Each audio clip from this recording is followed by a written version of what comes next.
Hello friends, welcome to Manu Law Classes. मेरा नाम गौतम दीक्षित है. Today in this video we are going to discuss the important news from the Hindu edition of 6 December 2022. In this we are going to focus on global wage report released by International Labour Organization. Then we will also discuss about the issue in Iran, one of the important thing. And then we are also going to look at EWS, that is economically weaker section quota. So let's start the news, and then we will be discussing about G20 and India-Germany partnership. So the first is that DMK seeks review of Supreme Court verdict on 10% AWS quota. तो यहाँ पे जो तमिलनाडु की जो ruling party है, that is DMK, it has filed a petition in the Supreme Court to review its judgment which has upholding the 10% quota granted to economically weaker sections in government job and educational institutions. Okay, EWS quota was introduced by 103rd Constitutional Amendment Act, and it was recently upheld by the Supreme Court in 3-2 judgment, where three judges they upheld the EWS quota, giving 10% reservation in general category, and also reaching the 50% limit set by Indra Sawnik case. Okay. सो यहाँ पे जो judgement था जिसमें ये EWS Kota को upheld किया गया, that judgement name is very important for our exam, that is Janhit Abhiyan versus Union of India case. Okay, the next is Supreme Court offers to find solution to decide full conversion.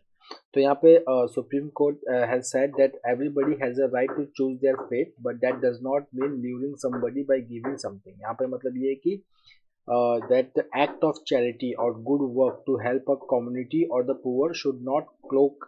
मतलब cloak का मतलब होता है एक जैसे किसी चीज को छुपाना, ठीक है ना. Should not cloak an intention to convert them religiously as pay back. मतलब कि चैरिटी इसके लिए नहीं करना चाहिए विद द इंटेंशन कि हम किसी पर्टिकुलर सेक्शन में किसी पुअर सेक्शंस को हम हेल्प कर रहे हैं, we are providing them with grains, medicine, treatment, with the intention that that person gets converted to the religion. Okay, the next is India Germany Inc migration agreement. Jaishankar defends Russian oil purchase. तो here we are talking about India and German relationship. तो पहले तो ये समझना पड़ेगा कि that India has not joined the wagon of G7 and European Union countries. तो G7 और European Union countries जो हैं, they have put an oil price cap on Russian oil, that is $60 a barrel. तो ये जो oil price cap है ये कैसे फंक्शन करेगा, ये इस तरीके से फंक्शन करेगा कि जो ऑयल इंपोर्ट्स हैं वो जब एक्सपोर्ट की जाती हैं रशिया से टू अदर कंट्रीज, तो उसमें शिपिंग और इंश्योरेंस सर्विसेज होती हैं. तो if the Russian oil is being sold at $60 a barrel, तो वहाँ पे शिपिंग और इंश्योरेंस सर्विसेज का हेल्प मिलेगा. But if the Russian oil is selling above $60 a barrel, then there will be withdrawal of shipping and insurance services. उसके बाद अगर आप इंडिया का देखेंगे तो इंडिया का जो कंजम्पशन है रशियन ऑयल का, it is just 1/6 of European consumption. Okay, and India is continuing its import from Russia for the crude oil. उसके बाद India and Germany, they have signed a comprehensive partnership on migration and mobility to ease travel for research, study and work for people in both country. Okay, उसके बाद they have also discussed certain issues related to renewable energy and energy transitions and international issues such as Indo-Pacific strategy, China, Afghanistan and Pakistan. उसके बाद the two government they have not made any headway on the issue of Ariha Shah. Okay, so Ariha Shah जो है, she was taken into a child care by German authorities in September 2021, और German authorities ने इनको अपने care में इसके लिए लिया था because there was a allegation that she was abused at home. Now the next is that the remark of Germany. तो जर्मनी ने पहले कहा था कि that there is a role for United Nation in resolving the dispute related to Jammu and Kashmir, but now that Germany has changed its stance, and now this Miss Baerbock, Annalena Baerbock, who has visited India, so now she has said that India and Pakistan must resolve these issues bilaterally. Again from the state news, ये news हमने कल भी किया था, आज हम इसको revise कर लेते हैं. Drone delivers drugs to remote Meghalaya health center in record time. So the air delivery of 1.5 kg of medicine to a remote location, it marked the India's first drone station for transporting drugs. अब देखिए ये transporting drugs कहाँ पे किया गया है, Jengjal sub division hospital in Meghalaya West Garo hill district. उसके बाद जो ड्रेन यूज़ किया गया था उसका नाम क्या था, Certiplane X3। It was designed bye a startup and it took 36 minutes to deliver the payload at Pedaldoba Primary Health Center, almost 2 hours less than the time taken by a semblance of a road. Now coming to Iran issue, a case for change। तो हमने कल एक news पढ़ा था, Iran attorney general जो है Mohammad Jafar Montazeri, now he has said that Islamic Republic has disbanded its immorality police. Now this has come around 2 months of protest which started in September after the death of Mahsa Amini, who was a 22-year-old Kurdish Iranian woman। तो जो morality police है Iran की, उन्होंने Mahsa Amini को arrest किया for wearing the hijab improperly and she died in custody. After this जो youngsters हैं particularly woman, they started demanding on the end of the mandatory hijab rules and calling for other reforms. अब अगर हम Iran की बात करें तो जैसा कि हम जानते हैं कि ईरान में एक दो पोल्स हैं, एक है रिफॉर्मिस्ट्स जो चाहते हैं कि ईरानियन सोसाइटी जो है वो रिफॉर्म हो, ठीक है, और एक है हार्ड लाइनर्स, ठीक है। अब जो पावर जो है it is concentrated in the hands of hard liners, okay. तो be it judiciary, be it parliament, be it supreme leader, ठीक है, तो all the power concentrated in the hands of hard liners. Now ये जो US sanction हुआ था Iran के against, ठीक है, यूएस ने जो इकोनॉमिक सैंक्शंस इम्पोज किए थे, तो उसके बाद ये हुआ कि उस सिचुएशन से डील करने के लिए the power concentrated in the hands of hard liners rather than reformist. So अगर आप यहाँ पे देखें that concentration of power in few hands and side lining of the moderates seem to have boomerang. So यहाँ पे अब outcome क्या है, आउटकम बस यही है कि there should be a gradual political and social reforms in Iranian society. The next is climate talks at short changing international law. So यहाँ पे अगर हम देखेंगे, so we are talking about climate law. So recently COP27 was held at Sharm el Sheikh in Egypt, which is also called as implementing COP. Over here, Sharm el Sheikh declaration was also adopted at COP27, which focused on bringing 4 billion people out of climate crisis by 2030। अब यहाँ पे जो discussion हो रहा है वो हो रहा है डेवलप्ड वर्सेस डेवलपिंग कंट्रीज के बीच में, ठीक है। नाउ अगर हम क्लाइमेट को समझें, ठीक है ना, तो हिस्टोरिकल रिस्पॉन्सिबिलिटी की यहाँ पे एक बात होती है, हिस्टोरिकल रिस्पॉन्सिबिलिटी की developed countries, okay, they are historically they are responsible for increasing the carbon dioxide concentration in the atmosphere। जो फिर developing countries हैं, they are very late urbanizers, मतलब वहाँ पे development काफ़ी late start हुई, and they account now today they account for more than half the annual emission and most emission growth।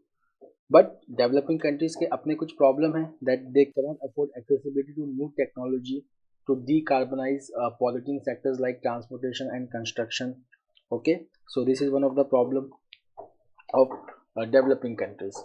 So इस problem को सॉल्व करने के लिए एक जो फंडा है जो डिस्कशन में यूज होता है, that is called as climate justice, okay, that is called as climate justice।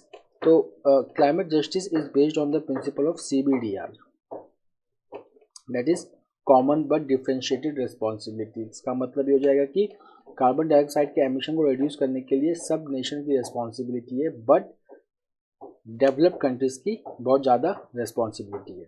सो या if you look over here that the objective of the climate treaty is to avoid a concentration of cumulative emissions of carbon dioxide and prevent dangerous anthropogenic interference with the climate system and enable sustainable economic development।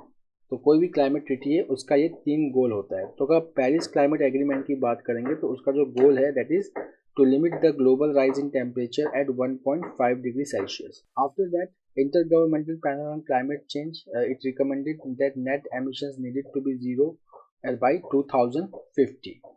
उसके बाद जो बहुत सारा COP जब 26 जब Glasgow में हो रहा था तो फोकस पूरा आ गया कार्बन पे, ठीक है ना। सो कार्बन पे फोकस आ गया। अब मतलब कि कार्बन के यूज़ को हम कम किया जाए। फाइन। तो यहाँ पे अगर आप देखेंगे कि इसको एक और चैलेंज है कार्बन के यूज़ को या फॉसिल फ्यूल्स के यूज़ को।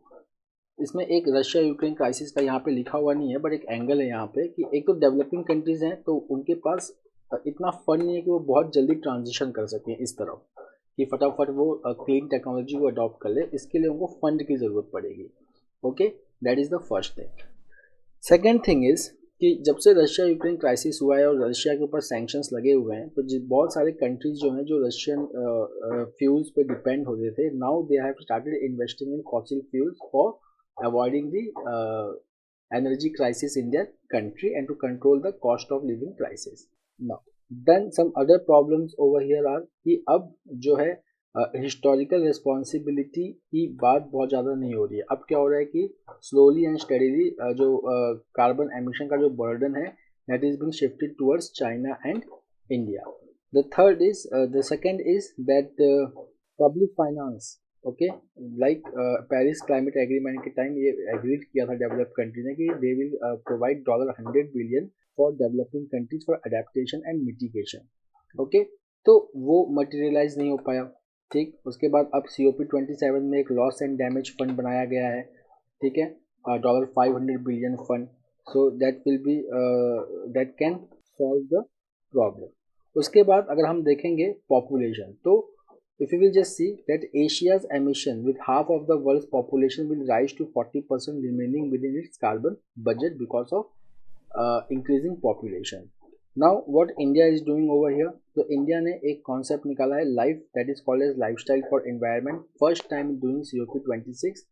This initiative was announced by our Prime Minister and was formally launched in October in Gujarat. So here it focuses on individuals' role. It focuses on developing pro-planet people who focuses on responsible consumption of natural resources. The next is the lingering crisis of labor post-pandemic. So यहाँ पे हम देखेंगे that International Labour Organization ने recently 2 reports निकाले हैं, that is Global Wage Report 2022-23. इसका जो theme है that is the impact of inflation and COVID-19 on wages and purchasing power. ये डिस्कस करता है 2 challenges, that is inflation and economic slowdown.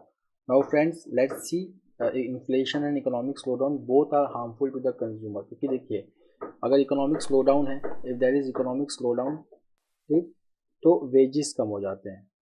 Fine, wages decreases first of all, तो earning कम हो गया। ठीक, अब अगर साथ साथ में अगर इन्फ्लेशन भी है, ठीक है ना, तो प्राइस राइज हो गया। तो एक कंज्यूमर के हिसाब से अगर आप देखेंगे कि एक तो उसकी अर्निंग कम हो गई, ऊपर से उसकी एक्सपेंडिचर बढ़ गई। So there are twin challenges to workers today. Then the main reason for this situation is Russia Ukraine crisis and global energy crisis. उसके बाद the second report which is has been discussed is Asia Pacific employment and social outlook 2022, rethinking sectoral strategies for human centred future of work. अब this report says कि Asia Pacific region lost about 22 million jobs in 2022. So अब यहाँ पे जो ILO के जो director general हैं, ये नाम काफ़ी इंपॉर्टेंट है। इंटरनेशनल लेबर ऑर्गेनाइजेशन जो है वो एक स्पेशलाइज्ड एजेंसी है यूनाइटेड नेशन का।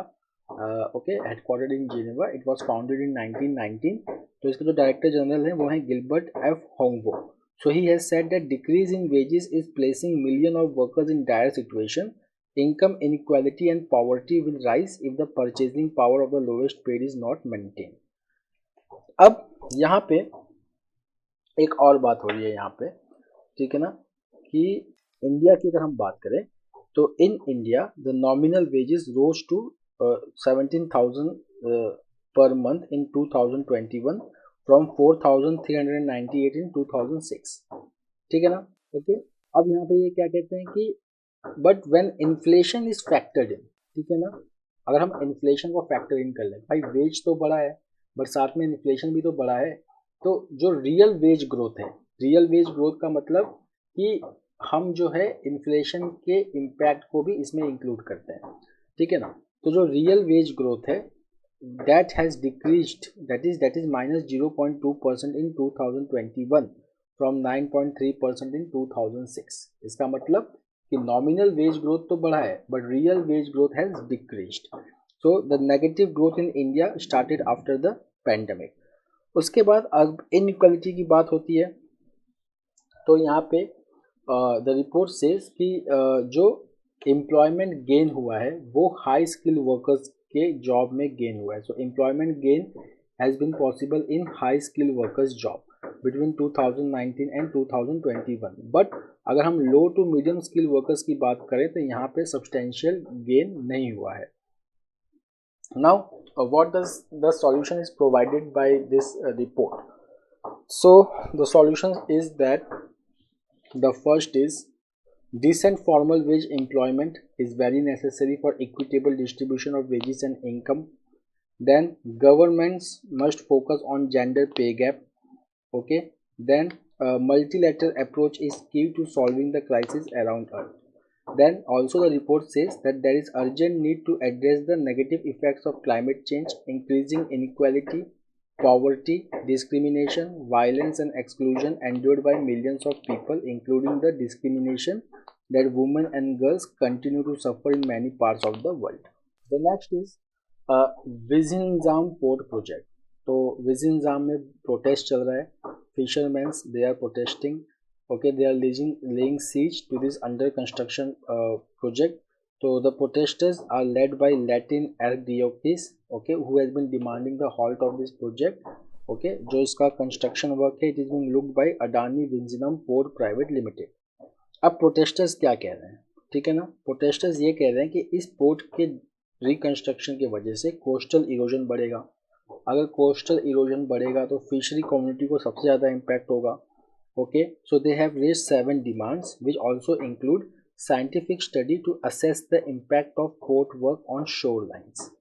Okay, उसके बाद there are around 300 families which live along the coastline which were shifted to relief camps after their houses were destroyed due to coastal erosion. Then the next is comprehensive rehabilitation package for the fisher folk in the region and minimum wage when the sea turns rough due to weather condition and subsidized kerosene for boats. अब हम आते हैं इसके technical aspects पे कि coastal erosion होता कैसे है. तो नॉर्मली ये होता है कि अगर हम कोई भी कंस्ट्रक्शन वर्क करें तो that will increase the social erosion. Okay, कहीं पे सोशल इरोजन होगा, लॉस ऑफ बीच, और कहीं पे डिपोजिशन होगा, that is called as acquisition और गेन ऑफ बीच. ठीक है. सो अगर हम देखें coastal erosion, it is dominant in all coastal districts of Kerala and specially in Thiruvananthapuram. तो अगर एक हम स्टडी की बात करें, a study which was conducted by national centre for sustainable coastal management, society of of integrated coastal management and ministry of environment forest, तो उन्होंने note किया है कि जो कोस्टल इरोजन है केरला में सबसे कम थ्रिसुर में है और सबसे ज़्यादा तिरुवनंतपुरम में है. ठीक है. उसके बाद जो सीजनल शोर लाइन है वो भी सीजन्स के हिसाब से भी वहाँ पे शोर लाइन चेंज होता रहता है. Okay, there can be monsoon month when there will be high coastal erosion, then storms which can increase the coastal erosion. Now what is the government stance? So अगर हम देखें government की बात करें तो गवर्नमेंट कह रहे हैं कि coastal erosion is there but that is mainly because of climate change as reported by various agencies and not due to construction of ports. So stopping the port constructions cannot be accepted.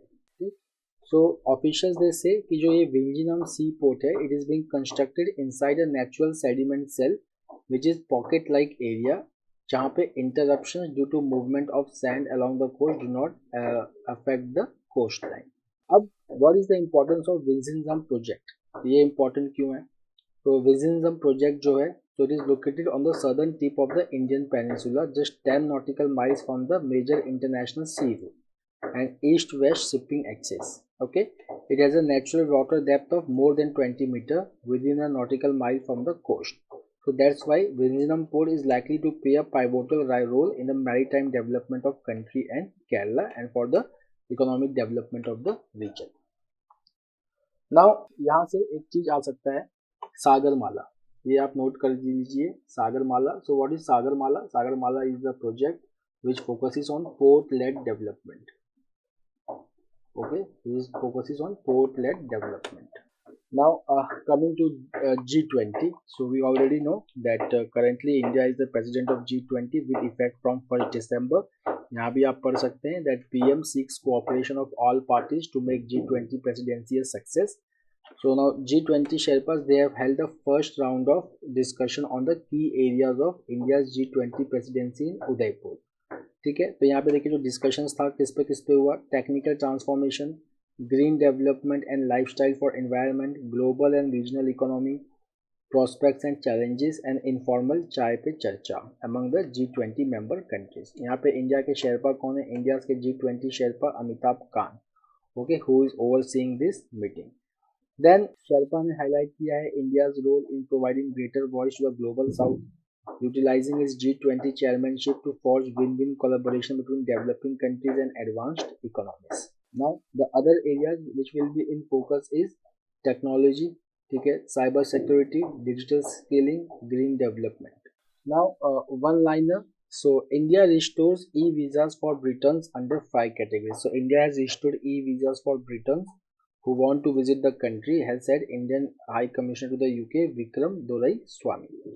Okay, so the facility which had been available since 2014 for 5 categories of travel which include tourism and business, it was suspended because of COVID-19 and now it has been restored.